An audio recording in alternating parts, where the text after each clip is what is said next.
Hey guys, today's my first official Halloween tutorial and I wanted to recreate a 1960s mod look.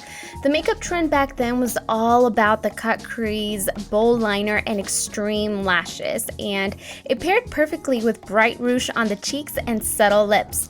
So let's begin this easy transformation.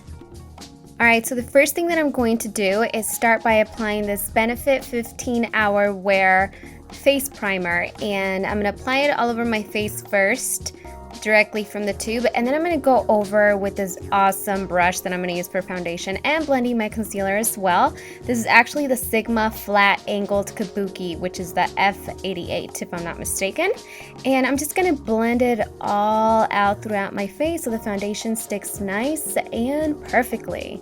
Alright, so next I'm actually going to mix two different foundations to match my skin color, because I figured instead of going out and buying a new color, I'm just going to do what I can with what I have. So I'm using the CoverGirl Outlast Stay Fabulous in Soft Honey and the L'Oreal Paris True Match Lumi Foundation in Classic Tan. So I'm just going to mix that up, and this is actually a Low Cornell painting brush that I just used to mix it up and apply on my face. And then I'm going back to the Sigma Flat Angled Kabuki brush just to blend that all over my face, and I actually really like it because it has a really nice angle which gets into every corner, but it also blends out my foundation so fast. Next, I'm just going to conceal and also brighten up my face a little bit using this Physicians Formula Super BB Cream or Super BB Concealer, which also contains SPF 30. And I'm just going to apply that right where you see it. And then I'm also going to go back to the Kabuki F88 from Sigma to blend it all out.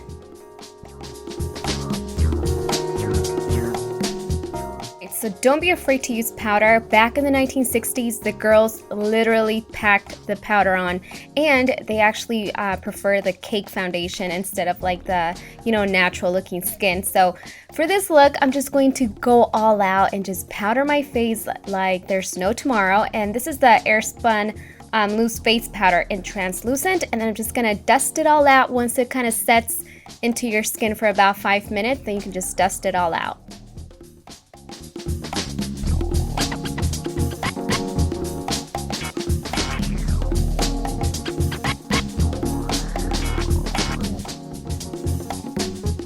Okay, so here I'm just going to fill in my eyebrows, and for my eyebrows I forgot what I was using. I didn't even record what I was actually using for this, but I mean, if you don't even need to fill in your eyebrows, you don't have to. I'm gonna do so because mine are kind of looking a little like they need to be filled in, so I'm just gonna fill them in. But I'm also going to do a little bit of concealer on the top and bottom of my eyebrows just to kind of clean it up, and that way I have a more nice defined brow, because that's what I need.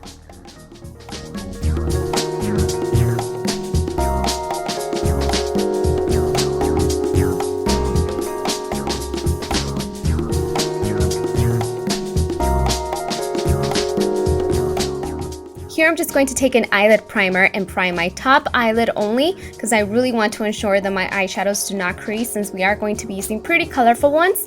And next I'm just going to take a really nice creamy pencil eyeliner, and I'm just going to cut the crease first. And my advice is to make sure you have a really nice creamy one that you can work with and blend. And then here I'm just going on the eyes of the 60s palette from BH Cosmetics, which is actually a new palette which inspired this look here. And I'm going to go into this darker deep purple, and I'm not going to bring the color past any lower from that line. I'm just going to buff it all upwards just like you're watching me do it here, and just gradually pick up a little bit of the color at a time. That way you can work with it very easily. So now that I have the basic color down, I'm going to go back with a clean brush to blend it out, and that way I can smoke it upwards but not any lower, like I said, because if not, it's going to defeat the purpose of the cut crease.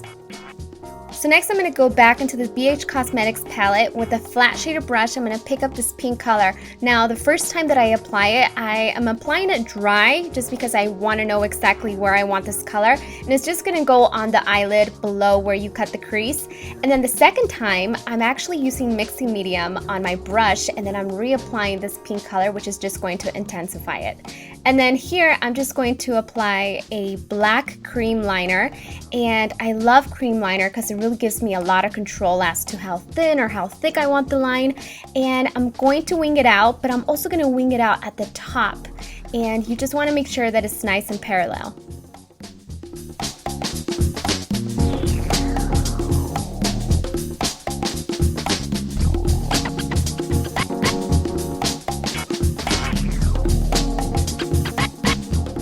I'm also cutting the crease slightly on the outer corner of the top line that we did first, just because I'm also going to use a different brush that is clean just to blend it out and intensify that crease.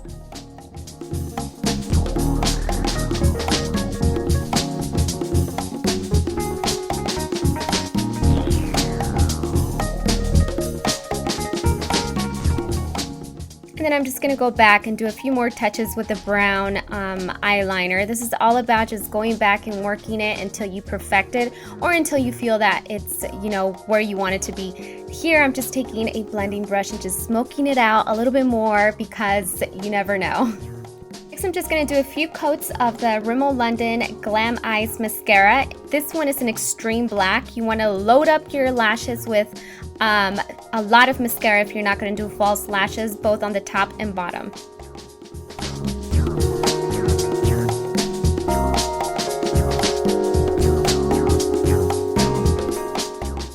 Here I'm just going to do a little bit of highlight right beneath my eyebrow, and I'm also going to take this moment to blend out the top area where I smoked out the liner.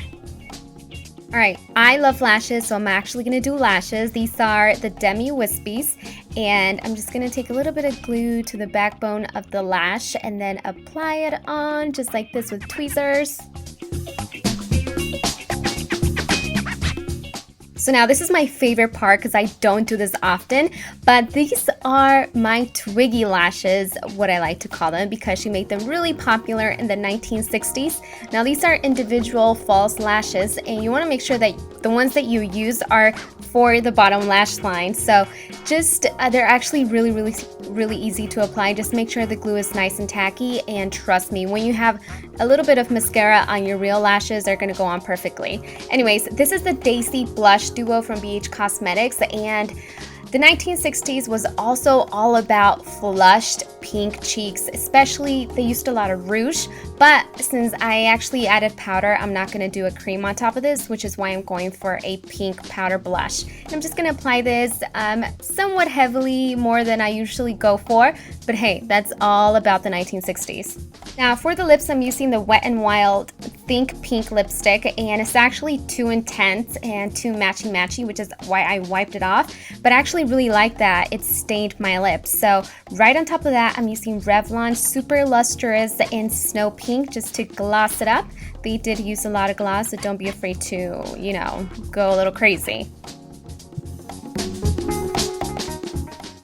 And I'm almost done. I'm just going to finish up putting on this lip gloss. But thank you so much for watching. I hope you guys enjoyed my first Halloween tutorial. This is not a scary one, but I will have a scary one coming up very soon.